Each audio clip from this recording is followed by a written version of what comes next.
Hola, ¿sabías que los opiliones son un grupo de artrópodos superficialmente parecidos a las arañas? Hoy conoceremos un poco sobre este orden de arácnidos y en especial a aquellos que por su tamaño pueden pasar desapercibidos. Acompáñanos a nuestro webinar Artrópodos en la Ciencia, donde tendremos como invitado al profesor investigador Abel Pérez. Mi nombre es Alejandro Novoa y esto es Artrópoda TV. Bienvenidos.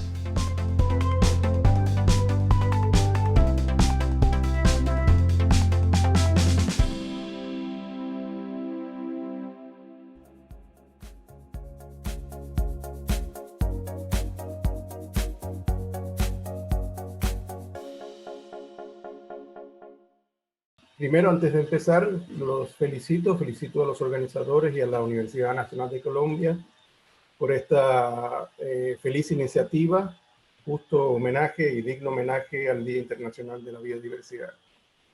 Voy a empezar a compartir mi pantalla. ¿Listo? Bueno, la charla que yo les voy a traer se titula Mucha cumbia para la salsa. El apasionante mundo de los microopiliones neotropicales. Esta es nuestra dirección postal. Somos el tercer planeta de un sistema solar inmerso en la Vía Láctea y este planeta tiene la particularidad de tener un movimiento único de la materia al cual le denominamos vida. Durante su larga historia ha formado numerosos grupos con diferentes formas, tamaños y colores.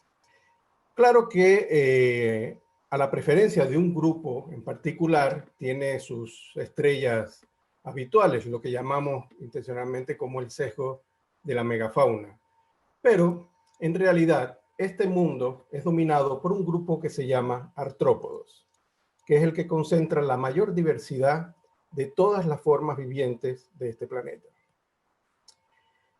La palabra artrópodos tiene su origen en dos vocablos griegos que significa pies articulados. Y esto hace referencia a la particularidad de este grupo animal de poseer un exoesqueleto quitinoso articulado. Este exoesqueleto quitinoso articulado fue tan exitoso a lo largo de la evolución de este grupo que aquí vemos como varias especies han intentado copiarlo y no han conseguido un éxito como el de ellos. Claro que en este grupo de artrópodos también tenemos nuestros preferidos y nuestros más odiados o más incomprendidos. Nos referimos especialmente al grupo de los arácnidos, ¿sí? Este grupo arácnida es un grupo que contiene actualmente 11 órdenes vivientes, o 11 grandes grupos. Pero nos vamos a referir particularmente a uno de ellos, al orden Opiliones. Muchos van a escuchar por primera vez esta palabra, opiliones, y van a decir, pero ¿qué es esto? Bueno, en realidad Opiliones es un grupo medianamente diverso dentro de artrópodos que contiene 5 grandes grupos en su interior. De ellos, los laniatores, los dipnoi, los eumnoi y los sifostalmos son grupos vivientes y Tetrostalmi es un grupo fósil. Ahora, externamente un opilión se confunde con una araña, pero solo muy ligeramente. ¿Por qué?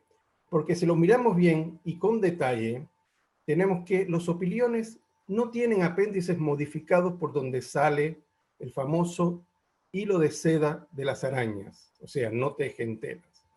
Y tampoco presentan una estrechez del cuerpo que se llama cintura o pedicelo que conecta la parte anterior o cefalotórax y la parte posterior o abdomen. También la parte dorsal del esqueleto quitinoso de los opiliones generalmente es fusionada, lo cual forma un escudo que los opilionólogos denominan escudo dorsal. Por su parte, en el tagma anterior, o sea, en la parte del cefalotórax, los opiliones presentan dos aberturas que se llaman osóporos. Estas aperturas son las que dejan salir son las aperturas de las glándulas repugnatorias, que son las que provocan que un líquido repugnatorio salga al exterior, y lo cual es una de las defensas que poseen los opiliones contra los predadores. Otra característica de los opiliones es que presenta el segundo par de apéndices locomotores con función sensorial, y tal vez una característica muy particular de ellos, compartido solo con un pequeño grupo de ácaros, es que las hembras poseen un ovipositor y los machos presentan un pene quitinoso. Esto da la posibilidad a este grupo de que haya podido tener o de que tenga una fecundación, una transmisión directa de espermatozoides al interior del cuerpo de la hembra. O sea, hay una interacción pene-ovipositor que permite que los espermatozoides pasen del cuerpo del macho al cuerpo de la hembra sin tocar el medio exterior.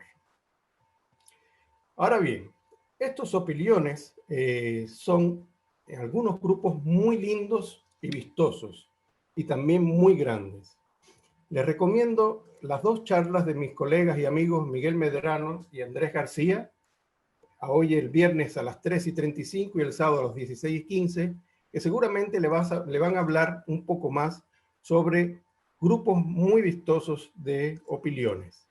Sin embargo, en la charla de hoy yo me voy a concentrar en aquellos pequeños grupos de microopiliones de hábitos crípticos que se esconden debajo de troncos, debajo de piedras, viven en la hojarasca de los bosques y generalmente pasan desapercibidos a la vista de los hombres. Volvamos al título de mi charla, Mucha cumbia para la salsa. ¿Qué estaba pensando el investigador cuando puso este título? Obviamente, si se dan cuenta, la salsa comienza con Z.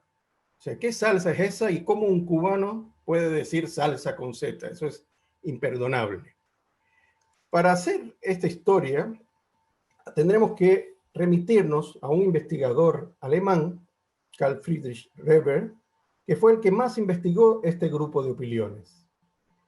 Para Reber, había un grupo muy grande de opiliones que se llamaban falangódidos.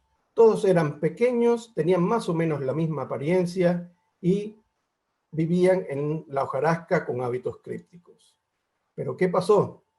Que cuando empezamos a descubrir las relaciones entre los grupos, nos dimos cuenta que los opiliones se encontraban en casi todos los grupos de los laniatores, de los opiliones laniatores, cuando en realidad solamente correspondían a una de esas ramas. Uno de esos grandes grupos que Reber mal identificó como falangódidos está compuesto fundamentalmente por dos grandes superfamilias: la superfamilia Salmoxoidea y la superfamilia Samoidea. Y estos son precisamente los grupos que componen un clado al cual denominamos salsa. Y este clado ha sido recuperado con fuerte señal filogenética en todos los análisis que se han desarrollado hasta el día de hoy.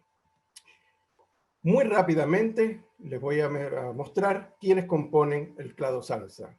Por la parte de sal tenemos a la familia Escadavidae, a los pequeños y diminutos guasinidos, descritos por primera vez de un tepuy de Venezuela, pero ya registradas especies en la Amazonia y en el Caribe insular. Los quimúlidos, los icaléptidos, los fisifálidos, los salmóxidos, y por la parte de Sa tenemos a los biántidos de pedipalpos largos, a los estignomátidos y a los samoides. Ahora bien, este grupo de salsa es la pesadilla de los aracnólogos. ¿Por qué? porque generalmente, dada su gran convergencia en la morfología externa, solamente puede haber una identificación exacta de qué especie pertenece a qué familia pertenece una especie mediante el análisis de la morfología genital masculina. Ahora bien, para acceder a esta morfología genital masculina es un poco difícil porque ellos presentan una genitalia interna, por lo cual hay que hacer disecciones del animal para poder extraer esa parte del cuerpo. Ahora, muy fácil decirlo, pero es un poco difícil hacerlo cuando tenemos especies que son menores a 1 milímetro en longitud. Ahora bien, volvemos a nuestro título. Ya sabemos o descubrimos qué significa salsa.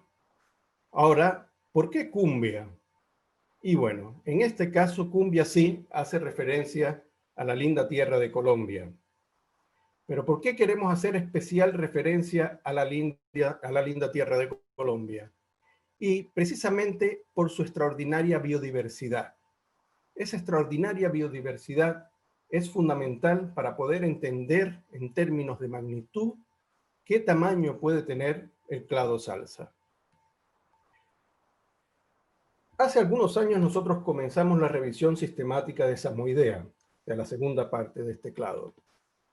Y hasta el día de hoy, no solo tenemos un arreglo nuevo de todas las familias que viven en el Nuevo Mundo, sino que tenemos aproximadamente 60 especies nuevas que hay que describir de esta familia.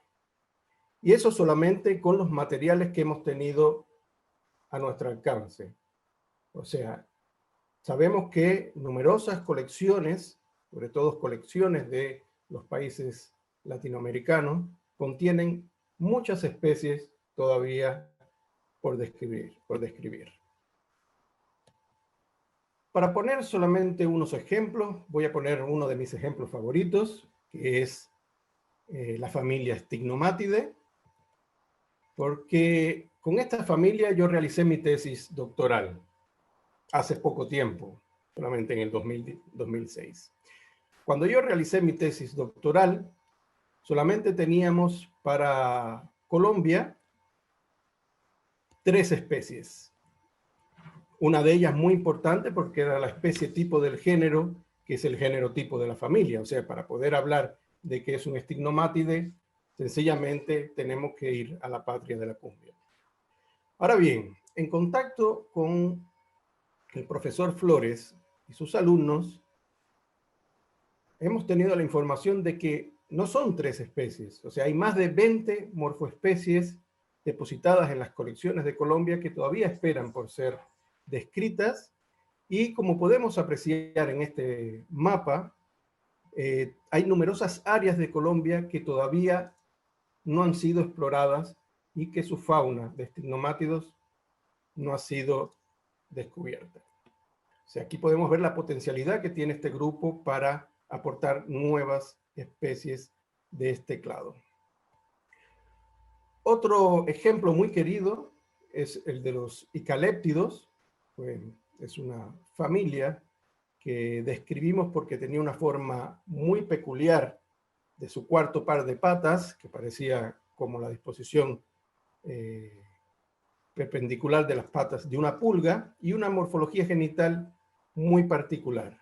Ahora bien, cuando describimos Icaléptide, estaba conformada por 2 géneros, Icaleptes y Salmoxila, que tenían una diferencia genital tan grande que no tuvimos otra opción que, aunque no nos gusta esto a los taxónomos, ubicarlas en 2 géneros monotípicos.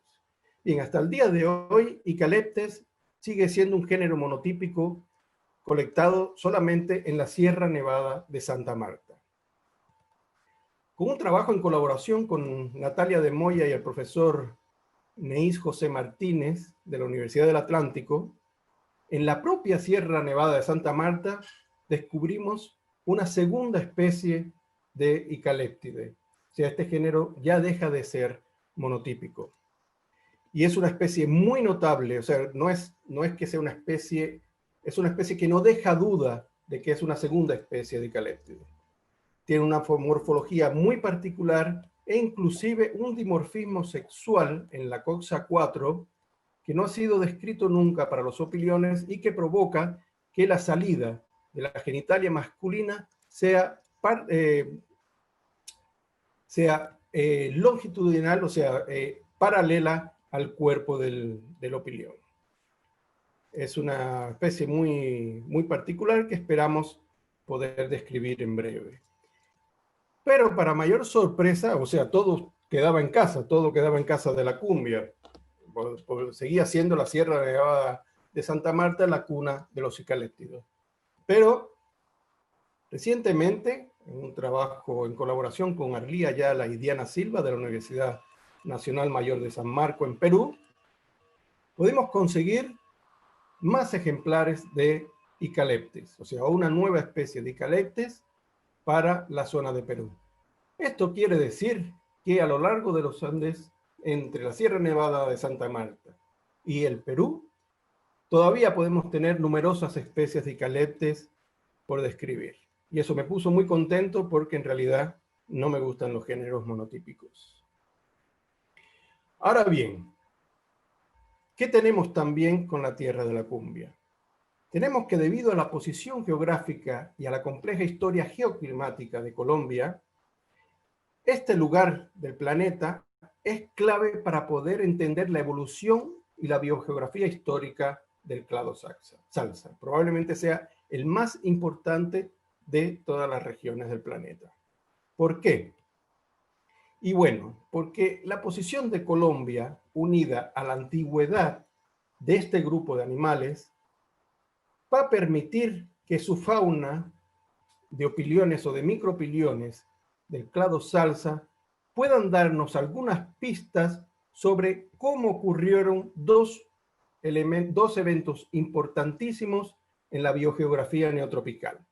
El primero es la formación de la biodiversidad de las Antillas y el segundo, el gran intercambio de fauna que se provocó con el cierre del Istmo de Panamá. Para uno de los candidatos que tenemos en el clado salsa para responder estas preguntas es la familia Quimúlide. ¿Por qué? Existe la hipótesis de un puente terrestre continuo entre el norte de América del Sur y las Antillas Mayores, que se llamó Garlandia, entre 35 a 37 millones de años. Y esto coincide exactamente con la distribución de los quimúlidos del norte del continente sudamericano.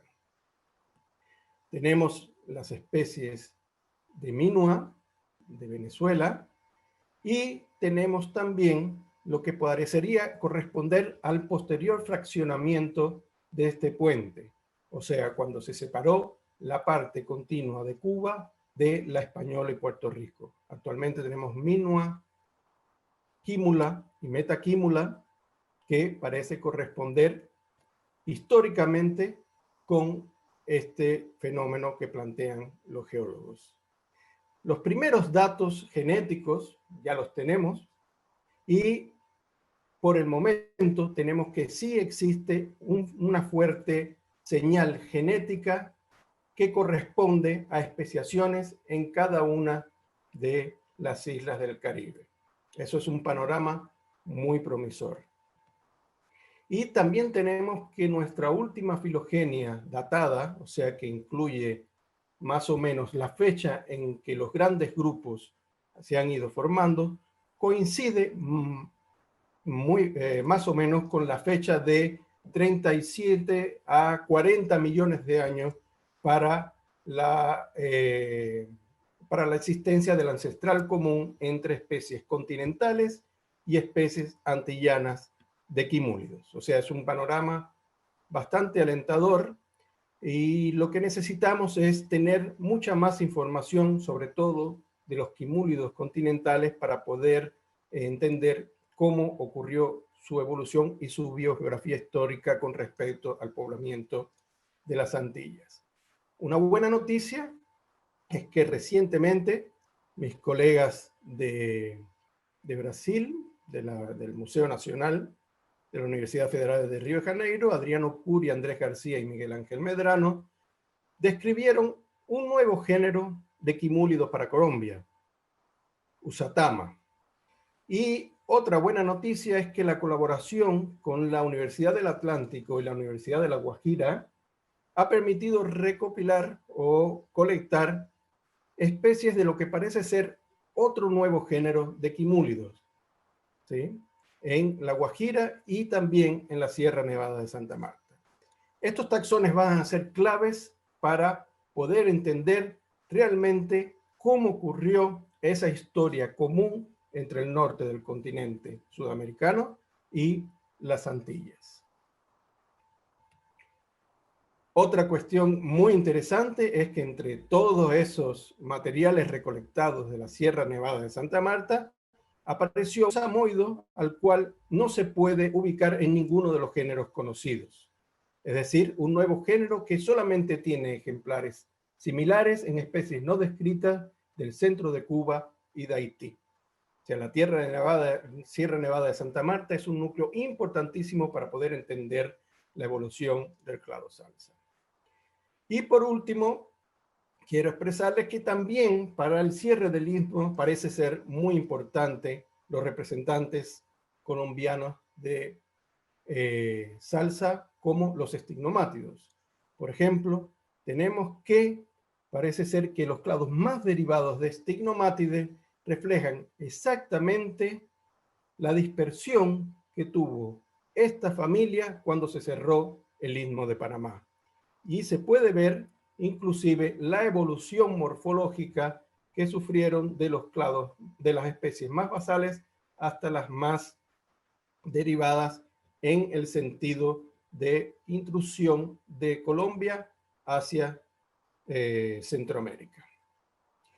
Bueno, en definitiva, creo en breves palabras haber recibido de que realmente existe mucha cumbia y cumbia importante para la salsa.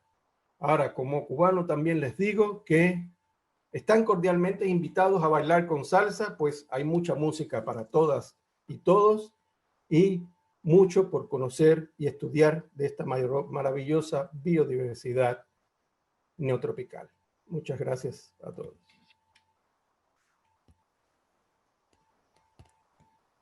Listo, doctora Abel, muchísimas gracias por tu charla, muy interesante.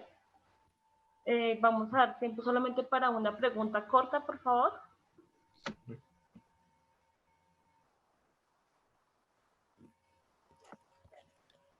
Buenos días, Abel. Buenos días, Eduardo. ¿Cómo está? Un saludo. Me alegra mucho verte y te agradecemos mucho que estés acompañándonos hoy. El gusto es todo mío. Quería solamente preguntarte algo muy puntual y es, ¿podía uno esperar del grupo Salsa, guardadas las proporciones obvias porque la distribución es más restringida, que lo que pasa con otros arácnidos, en el caso, por ejemplo, de las arañas que son de pequeño tamaño, como lo que pasó con onópidos, que por ser tan pequeños, son muy difíciles de estudiar? Entonces, hay muchos ejemplares en las colecciones, pero permanecen allí por, digamos, la tediosidad que implica hacer scanning, hacer disecciones tan juiciosas como las que ustedes hacen a la genitalia de estos micropiliones, pero que si se hiciera un esfuerzo grande, un poco como el que hizo Plantney con los onópidos, podríamos tener una multiplicidad de salsas. Efectivamente, muy de acuerdo con lo que planteas, Eduardo. Realmente, todas las veces que tamizamos un poco de hojarasca de cualquier bosque neotropical y vemos lo que hay, tenemos sorpresas y con seguridad nuevas especies. En Colombia pueden hacerlo hasta en el jardín de vuestras casas. La dificultad que hay esencialmente es esa. Son grupos muy difíciles de trabajar por su escaso tamaño, diminuto tamaño y por la enorme homogeneidad externa que tiene, que implica que haya que utilizar o acceder a otros caracteres informativos como la genitalia masculina e inclusive la necesidad de tener información molecular para poder establecer relaciones sobre bases sólidas de cuanto a su evolución. Pero una ventaja que tienen es que estos grupos tienen una gran edad geológica y además conviven en ambientes que funcionan como reservorios o como museos de biodiversidad. Ambientes como las cuevas o como las montañas como la hojarasca que han permitido que estos grupos sobrevivan desde sus linajes, sobrevivan desde hace millones y millones de años, lo que llamamos comúnmente como relictos. O sea, estos grupos son esenciales para poder conocer o poder acceder a ventanas pasadas de nuestra biodiversidad que son imprescindibles para poder entender cómo funciona la naturaleza y cómo funciona la evolución de grupos zoológicos a lo largo de millones de años en la Tierra. Si te gustó este video, regálale un me gusta y compártelo con tus amigos. Déjanos tus preguntas en los comentarios y suscríbete. Encuéntranos en redes sociales como Artrópoda TV. Hasta la próxima.